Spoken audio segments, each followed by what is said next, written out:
Glenn, so excited for this to be premiering on Hulu. Thank you so much for making this movie. I mean, I think it just speaks to a generation. I think we had Boys in the Band, which depicted a group of friends, and this is kind of that next movie that I feel like is for a generation that is going to be cherished for many years. So thank you so much. Thank you. That's amazing. So Joe, let's go ahead and start with you. Where did we get this mashup of Pride and Prejudice and Fire Island? Yeah, it was really simple actually. I brought Pride and Prejudice with me on my first trip to Fire Island that I took with Bowen. And it was my beach read at the time, and I just remember the entire trip I would be on the beach reading it next to Bowen, and I kept putting it down and just turning to him and being like, wow, this is so similar to what we're experiencing, what Jane Austen is describing, and the ways in which she's depicting sort of these, the ways in which, people from different classes communicate across class lines. And it all started to form for me in the ways, I talk about it in the movie, but the ways in which gay men sort of separate themselves into different classes. And it started as a joke, wouldn't it be funny if I made a gay Pride and Prejudice set on Fire Island? And then slowly over time, it just, I would bring a Jane Austen book with me every year that we would go to Fire Island, and it just became clearer and clearer in my mind every summer. So when you go to Fire Island, and it was described in the movie that it could either be the best place on earth or the complete opposite. And Andrew, what did you want to create with this film? And what was your experience with Fire Island before this? Yeah, I had actually never been to the island. I fully had to, disclose that information to Joel, being like, hi, I know I'm interviewing for this job, but I've never been there. But I've been to other, gay enclaves, havens. I've been to Palm Springs, I've been to Provincetown, and what I really appreciated about Joel's script was that it was this celebration of queer Asian American friendship and community, and that to me, just really resonated kind of wherever you put it. But getting to do it on Fire Island, this was a really good excuse to go to the island for the first time, to do this job. I really wanted to capture the mood, the tone, the magic of the place that Joel so lovingly rendered in the screenplay. Joel, you had mentioned in a 2017 interview that Berlin, the club here in Chicago, was the most magical place to be gay. Talk a little bit about that sentence, and kind of growing up in this area. Yeah, Chicago. it was Berlin was really eye-opening for me as a really young queer person coming of age, in a city like Chicago, because it was sort of an enclave for freaks and weirdos. It wasn't as shiny and squeaky clean as Sidetrack was. It was more alternative and queer, and you were experiencing and interacting with a lot of people of many different backgrounds and many different identities. And I think it was really instructive at a really young age for what it meant to be queer, and it was the first place I ever saw a drag show. It was the first place, I ever did drag. It was really a really, really amazing place to have as my first sort of gay bar. Well, especially too, I think you have your own struggles and your own issues, trying to come out, and then you find a place that's so accepting that you can have any kind of walk of life, and sometimes you don't find that in the other establishments in the North Halstead area. And that was one of the places it's dark. We just came here to dance, have a good time. Yeah. Maybe other things, but you just came here, to have a good time, and you could be who you are. And I think that's something that's so empowering, especially when you're first coming out, to be able to have that as a basis. I don't want to give away any spoilers, but there is a funny part with Bowen Yang in the movie where he's describing Gays in Space, an SNL skit. Yeah. What did he say as far as guys flirting with him, or I'm sure people want to come up and talk about the Titanic or Fran Lebowitz or the Soul Cycle, and is that the way that people normally have a conversation, or was that him kind of putting that part in this script? Oh no, I wrote that before Bowen was on SNL. Actually, that was that's just a way that Bowen and I have communicated for years. But Bowen, Matt, and I all we talk about SNL and the sketches, and specifically I think Maya Rudolph is sort of iconic for all of us. And I just while writing the script, this was probably, maybe Bowen was writing on SNL at the time, but he wasn't on the cast yet. But it was just yeah, it was just indicative of the way we communicated as you know, fans of the show and fans of Maya, and that era, I think specifically of SNL, really spoke to us, just as like in our generation, but also as gay men. Like that was sort of like the height of like, it was Maya, it was Tina, it was Amy, it was Kristen and Anna Gasteyer and Rachel Dratch. You know, like that era of SNL women was like so iconic to us, and like we were all obsessed. And so I just wanted to honor sort of that part of our friendship by putting that. And another woman, you know, she's not, it wasn't on SNL during that time period or on SNL, but Margaret Cho, let's just give a moment to celebrate her being in this movie. Such an iconic comedian.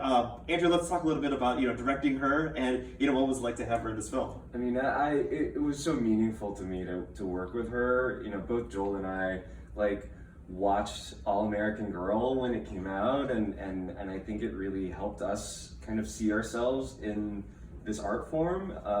You know, I love that, you know, she is supporting and celebrating a new generation of queer, you know, Asian American artists and comedians.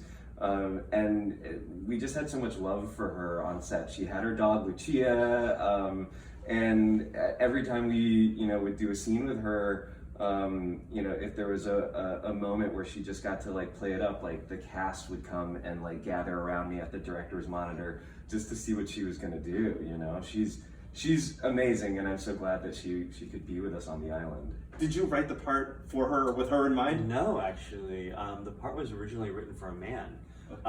And we had, you know, someone cast who had unfortunately had to drop out for other obligations, and Margaret's had reached out and said, you know, I would love to do a cameo in the movie, and we were of course like, you know, whatever, you know, we could, however we can fit Margaret in the movie, we will. And the timing of it worked out perfectly, where we just looked at each other and we were like, I can rewrite this for Margaret Cho, like easily. In fact, I barely had to rewrite it for Margaret Cho. We changed the character's name from Aaron, Aaron, to Erin. It was simple. Yeah, it was very simple. Find and replace. And you know, and we just pulled a lot from Margaret's own experiences on the island.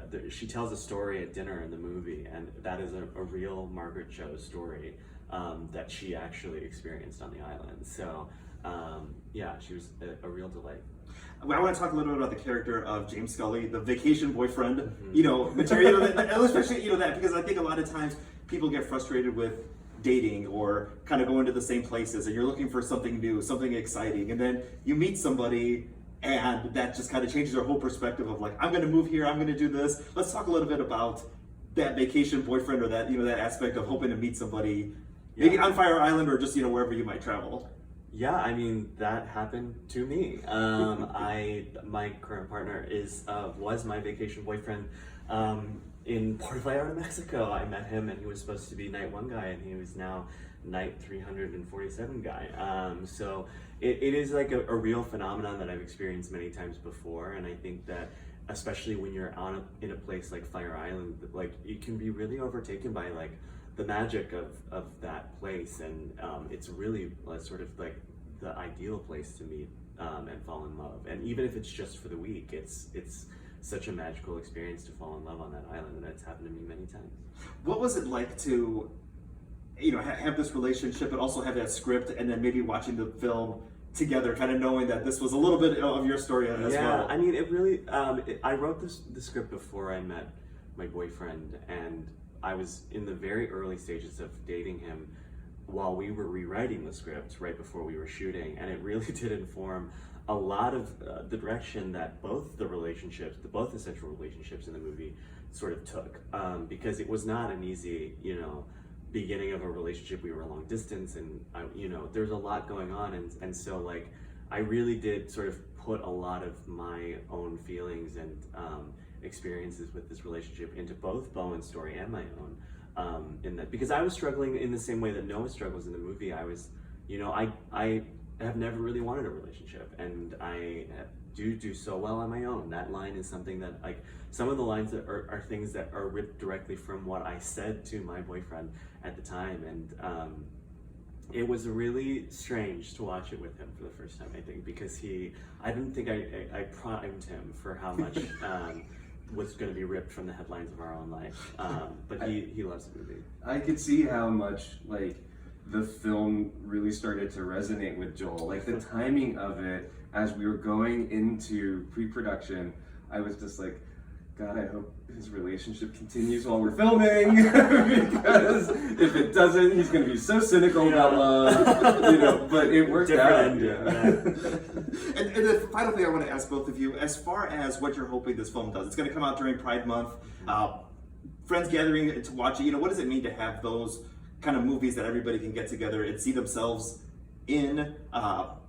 Talk a little bit about that, and then also, you know, was there a movie or a TV show growing up that you identified with that you're hoping that this becomes that? Yeah, I mean, for me, the thing I really want the takeaway from this movie to be is like, I want people to walk away, especially queer people, to walk away from this being happy to be gay, because so much of the entertainment that is aimed at our community is about trauma. It is about coming out or homophobia, or, you know, the struggles that we face as you know, sort of butting up against a heterosexual society. And I really just want people to find the joy in our experience finally. And I think that's really an important thing to have. And I think, like, so often the movies that we gather around and watch and return to are sort of, you know, we have to map our experience onto other people's experience, non-gay experiences. Like,